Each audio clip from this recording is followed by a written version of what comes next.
Bonjour à toutes et bonjour à tous, je vous retrouve avec plaisir pour partager avec vous l'horoscope du mois de mars 2021 qui vient compléter l'horoscope hebdomadaire ainsi que l'horoscope annuel et les différentes phases de la Lune également. Merci également aux fidèles abonnés et aux nouveaux abonnés qui s'ajoutent chaque semaine. Je vous en remercie. À présent, parlons de vous, les cancers, et voyons votre horoscope du mois de mars 2021. Mars sera le mois où l'élément féminin sera peut-être très présent, car il s'agira d'un mois yin qui mettra en évidence le principe féminin. Aussi, il sera bon de se poser sur tout ce qui appartiendra à ce principe afin de pouvoir se laisser porter par des énergies douces mais déterminantes qui vous permettront d'aborder les gens et les situations avec beaucoup de modération et d'analyse. Pour certains d'entre vous, cela sera assez difficile car tout le monde n'est pas forcément en état de réceptivité et de sensitivité dans ses actes quotidiens. Toutefois, vous êtes un signe intuitif et inspiré, et cette notion de yin va faciliter ceux qui y sont très réceptifs. Cela va vous permettre d'abord de mieux comprendre certains aspects de votre personnalité, et cela même si vous pensez bien vous connaître.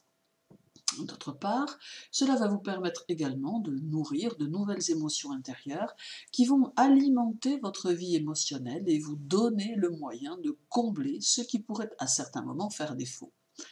C'est également de bon augure pour les démarches que vous auriez à accomplir. Par contre, chez une minorité de cancers, cet aspect yin va peut-être générer un mal-être intérieur car il va bousculer certains de vos concepts émotionnels ou spirituels que vous pensiez peut-être avoir solutionnés. Le 22 et le 23, la Lune, votre maître, sera chez vous. Elle vous invite à faire face à quelques situations, quelques expériences qui vont vous inciter à utiliser d'une façon nouvelle votre sensibilité et l'expression de celle-ci. Elle vous suggère de repolariser vos perceptions afin de pouvoir les utiliser au mieux. En faisant parler votre sensibilité, qui vous permettra de révéler votre être profond, vous serez plus à même d'être en accord avec vous-même et plus à même d'être en phase avec le domaine spirituel, tout du moins bien sûr pour ceux qui s'en sentent assez proches. La Lune vous demande aussi de vous rendre disponible à des circonstances qui vous obligeront à réutiliser naturellement et de manière productive la sensibilité que vous avez en vous afin d'alimenter et de donner corps à ce que vous êtes. Le premier, la Lune en Balance sera au trigone de Jupiter en Verseau. C'est le gage d'une réelle vitalité et d'un dynamisme qui doit vous permettre d'être en bonne forme durant quasiment tout le mois, sauf exception bien évidemment. Ce trigone vous donnera un petit côté extraverti qui vous propulsera dans vos relations sociales et vous mettra au premier plan. Vous aurez le désir de faire de nombreux efforts pour parfaire votre évolution, tant personnelle que professionnelle, et aurez l'envie de bouger, et pourquoi pas de vous déplacer, ce qui ne sera peut-être guère simple en ces temps troublés. Toutefois, il vous sera très difficile de rester inactif, ayant un réel besoin de vous sentir vivant, énergique et entreprenant. Le 3, la Lune en Scorpion sera opposée à Uranus en Taureau, ce qui va vous conduire à une remise en question de vos objectifs financiers que vous aurez peut-être tendance à envisager sous un nouvel angle. Cela semble pouvoir être une bonne chose car il ne sera pas positif de vous obstiner dans une voie qui, au demeurant, ne vous satisfaisait guère complètement. Ces changements que vous aurez tendance à apporter d'une manière très inattendue pour votre entourage seront en fait salutaires. Quoi qu'il en soit, cette opposition vous conseille d'être très attentif à votre situation matérielle. Le 6, la Lune sera en Sagittaire et en carré au Soleil en Poisson. C'est un peu la journée de l'indépendance qui sera portée à l'extrême car vous serez peut-être peu disposé aux concessions qui touchent votre liberté et serez sûrement plus tendu qu'à l'accoutumée. Cette journée du 6 vous conseille de maintenir l'harmonie qui peut exister dans votre vie personnelle car les énergies de ce carré sont plutôt explosives et il ne faut pas prendre le risque que cela vienne perturber vos relations amoureuses ou familiales. Le 10, la Lune sera conjointe à Jupiter et à Saturne en Verseau. C'est ici un vent de modernisme qui semble souffler sur votre horizon et qui peut vous donner le goût de l'innovation, et cela dans n'importe quel domaine.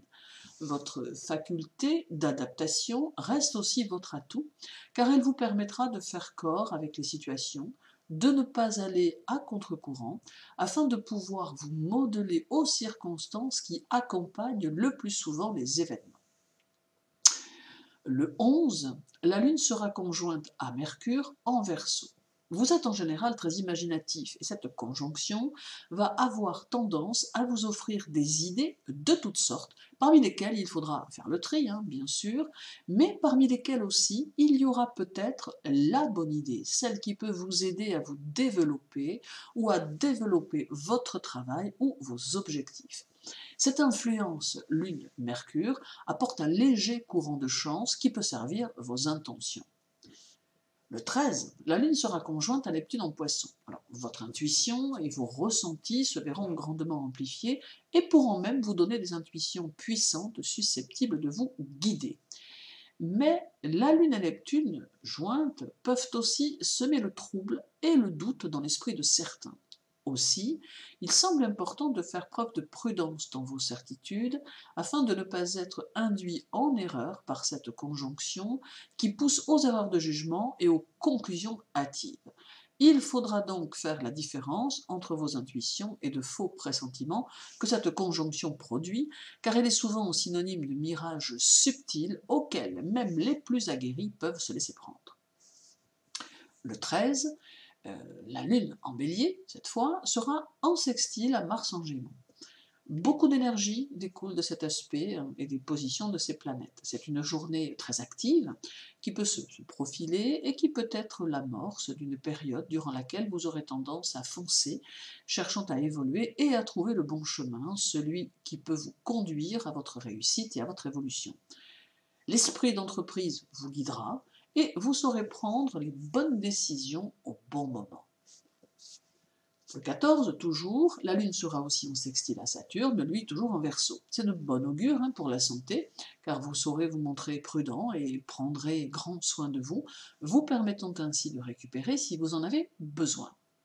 Cet aspect est également propice à l'émotionnel, car il nous indique que vous saurez gérer au mieux toutes les émotions qui vous envahiront, ne leur permettant ainsi pas de vous déstabiliser. Il offre encore la possibilité de construire des situations, ou tout du moins de les créer, afin qu'elles puissent durer dans l'avenir, dans le temps, pour peu que vous soyez assidus à leur construction. C'est un moment positif qui peut vous apporter de belles possibilités personnelles qui ne pourront que vous faire évoluer.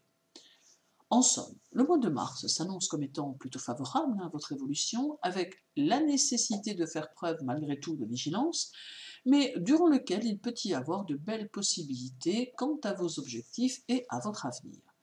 Ce sera donc à vous de jouer. Merci à vous de m'avoir écouté, je vous retrouve sous peu pour une prochaine vidéo, mais en attendant, n'oubliez pas, prenez soin de vous.